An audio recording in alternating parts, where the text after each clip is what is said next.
Imagine you're at the best moment of your life, driving for one of the most prestigious teams in Formula One, and everything is happiness alongside the love of your life. Everything seems perfect, both on and off the track, until out of nowhere a teenager appears to take away everything you love and everything you've fought for your whole life. He takes your spot on the team and in his very first race achieves what you never could, a victory. Max Verstappen, you are a race winner. Fantastic. What a debut.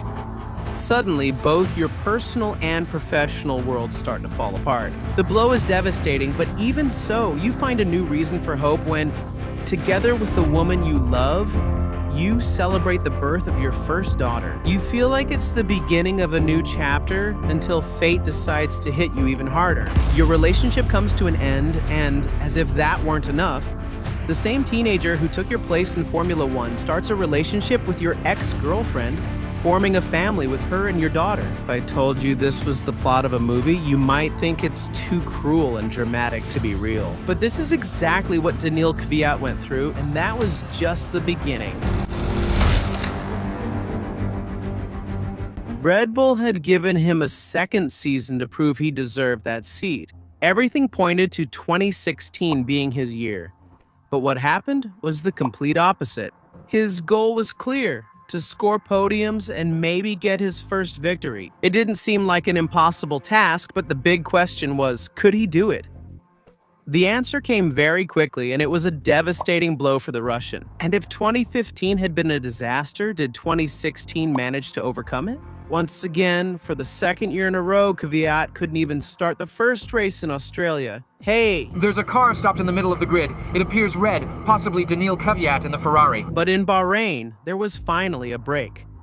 He finished 7th, while Ricciardo finished 4th. Everything seemed to return to normal, but after that race, Kvyat's life changed forever. In China, after a forgettable start to the season, there were finally signs of progress. Both Red Bulls managed to get into Q3. Ricciardo secured a solid 2nd place and Kvyat took 6th. For the first time in the year, everything seemed to be going well. The expectations.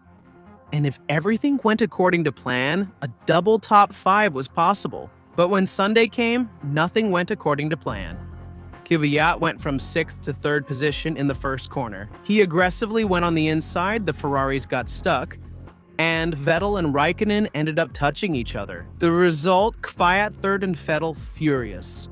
I made contact. I had no chance. I had the Red Bull coming on the inside like a madman. But for Kvyat, everything was going well. He held firm in 3rd position, didn't make any mistakes, didn't let the pressure get to him. And when he crossed the finish line, he achieved his last podium with Red Bull. Although at that moment, he still didn't know it. For Kvyat, it was a total celebration. But for Vettel, it was the complete opposite. In the cool-down room, the German was still furious. He couldn't get what happened at the start out of his head. Kvyat, on the other hand, he looked relaxed, as if nothing had happened. And then, one of the most iconic conversations in the history of Formula One took place.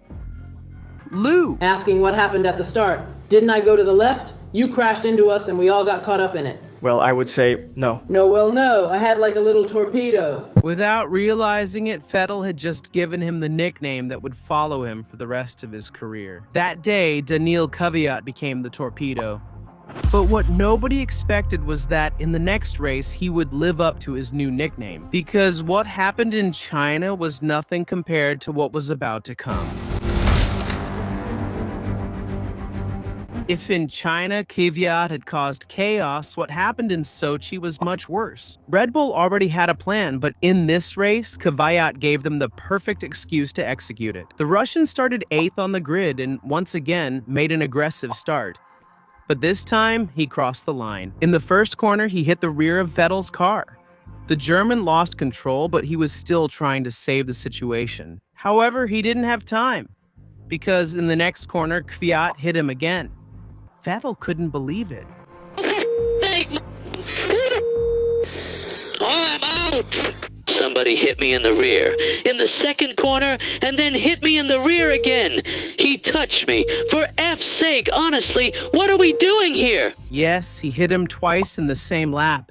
He ruined the German's race, triggered total chaos at the start, and worst of all, ended his own chances of scoring points. 2 crashes in 2 races. And from that moment on, doubts began to arise. What kind of driver would Red Bull have? The one who got podiums or the one who crashed in every race? Could Kvyat recover his level in the following rounds? We'll never know. Because for Red Bull, that was enough. And 5 days later, the news became official. And I think the people around us will also be able to evaluate how good a job we are both capable of doing in these circumstances. And I think it will be interesting to see who will be able to work better and harder in terms of bringing the results. The change divided opinions. It was, without a doubt, one of the most controversial driver changes in the history of the sport. For many, it made no sense. Verstappen was absurdly young for a seat at Red Bull. For his part, Kvyat had just achieved a podium, and suddenly, he was being replaced by a kid who was only 18 years old. Even other drivers criticized the decision. Jenson Button made it clear on Twitter. Seriously, one bad race and Kvyat is out. What about the podium in the previous race? #short memory. Normally, when a big team changes drivers in the middle of the season, it's because the performance is disastrous, because he's constantly making mistakes and costing the team points, but this time it was different. Kvyat had just given Red Bull their only podium in 2016. He had beaten Ricciardo in the championship the previous year. He wasn't the typical driver on the hot seat. But then, did Red Bull make this decision? Nothing seemed to make sense. Kvyat wasn't performing badly.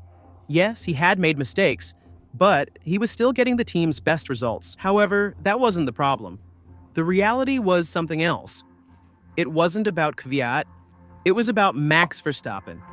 And in the end, 2016 was going to be the Russian driver's last season with Red Bull, no matter what he did.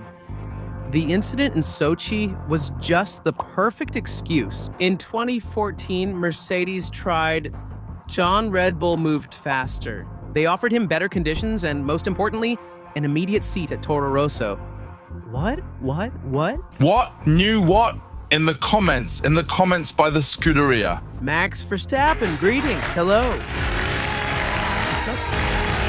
Official Formula 1 driver. How's it going? Yeah, it's incredible.